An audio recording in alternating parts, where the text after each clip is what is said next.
Introdução no livro de Josué. Os montes Ebal e Gerazim na Samaria. Os estrangeiros como os naturais estavam lá, metade deles em frente do monte Gerizim e a outra metade em frente do monte Ebal. Josué 8 e versículo 33. O autor, Josué, servidor de Moisés em Êxodo 24:13 e 33:11, foi preparado durante anos para a sua responsabilidade de condutor do povo e também chefe do exército de Israel. Imediatamente lhe se deu provas de competência, sobretudo contra Amaleque, na saída do Egito em Êxodo 17, do 8 ao 13. Mas ele tinha ainda muito que aprender em Êxodo 32, 17 ao 18 e Números 11, do 28 ao 30. Seu primeiro nome, Oséias, cujo nome significa salvação e auxílio, foi mudado para Josué Jeová, que significa Jeová é Salvador. Em Números 13 e 16, indício exterior da profunda transformação interior operada nele pelo Espírito de Deus.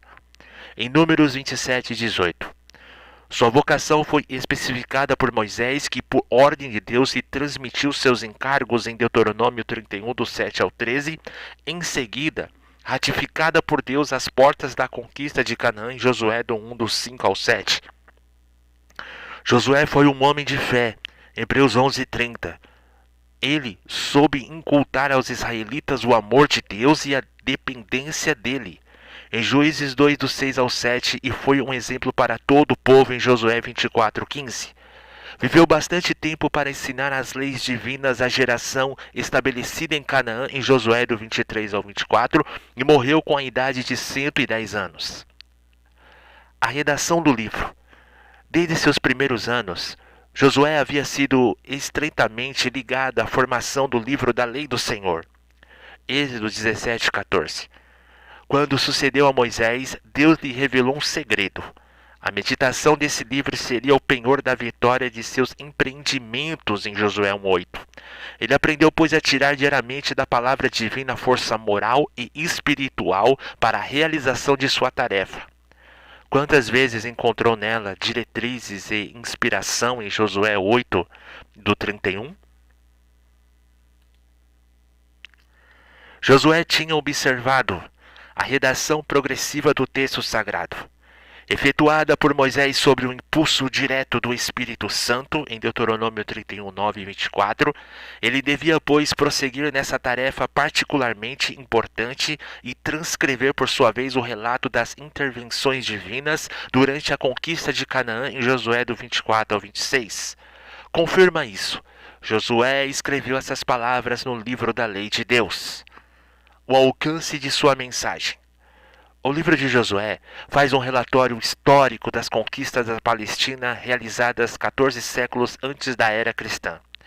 Pelos exércitos de Israel, esse livro representa, porém, infinitamente mais que uma narração de batalhas ou de repartições de herança. Pois tudo quanto outrora foi escrito para o nosso ensino foi escrito. Romanos 15:4. O Filho de Deus é incentivado a aprender as lições espirituais que podem ser tiradas das experiências de Israel ao entrar em Canaã. A vida cristã não é uma aventura agradável nem um passeio turístico, mas uma guerra ofensiva contra o reino das trevas. Estamos todos na entrada de um país a conquistar e, por isso, combatemos as forças do submundo pertencente a um adversário poderoso. O Novo Testamento inteiro nos fala dessa luta espiritual, cuja vitória final é absolutamente certa. Mas para pertencer ao número dos vencedores, precisamos revestir-nos das armas do cristão, descritas em Efésios 6. A igreja militante também deve entrar em um glorioso país prometido, e o livro de Josué lhe traça o caminho a seguir. Josué, tipo de Jesus Cristo.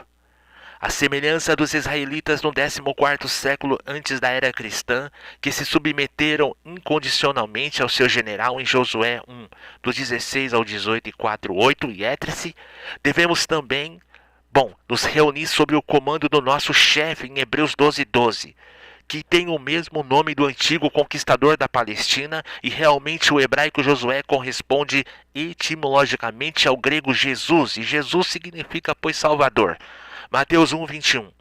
Só Jesus Cristo, o nosso Salvador, fará de nós cristãos vitoriosos, dignos de receber em herança o país das promessas e das bênçãos divinas. Algumas aplicações espirituais. Paralelo impressionante. A salvação pelo sangue de Cristo é sugestivamente ilustrada pelo cordão carmesim dado a Raabe, Josué 2. A passagem do Jordão em Josué 3 e 4 e uma imagem do batismo do resgatado, que aceita identificar-se com Cristo em sua morte para andar com ele em novidade de vida, em Romanos 6,4 e a conquista de Jericó em Josué 6. Prefigura o assalto às fortalezas do adversário em 2 Coríntios 10,4, o extermínio dos cananeus em Josué 7-12, põe diante de nós o objetivo proposto ao cristão, combater o pecado e tornar-se vencedor sobre os principados espirituais que estão nos lugares celestes. Efésios 6:12. A divisão do país em Josué do 3 ao 19. Faz-nos entrever a tomada de posse da nossa herança, que é o repouso espiritual prometido ao povo de Deus em Hebreus 3 ao 4. Quanto às cidades de refúgio, em Josué 20, representam de maneira maravilhosa a eterna segurança do redimido em Cristo. Ainda há muitos outros ensinamentos espirituais a serem tirados desse livro de Josué. Extraordinariamente rico em instruções práticas para a nossa marcha cristã. O plano do livro é, primeiro, no capítulo 1 ao 12, a conquista de Canaã. No 1 é a chamada de Josué. 2, a escolha de Raabe. 3, a passagem do Jordão. 4 e 5, o monumento de Gilgal. 6, a conquista de Jericó. 7, a derrota em Ai. 8, a conquista de Ai e o altar do Monte Ebal. 9, a astúcia dos gibeonitas. Do 10 ao 12, a batalha e vitórias em toda a Palestina. A divisão do país do 3 ao 24, do 13 ao 19, divisão do território entre as tribos, no 20 as 6 cidades de refúgio, no 21 as 48 cidades dos levitas, no 22 a desmobilização e as suas consequências e no último no 23 ao 24 as últimas exortações de Josué.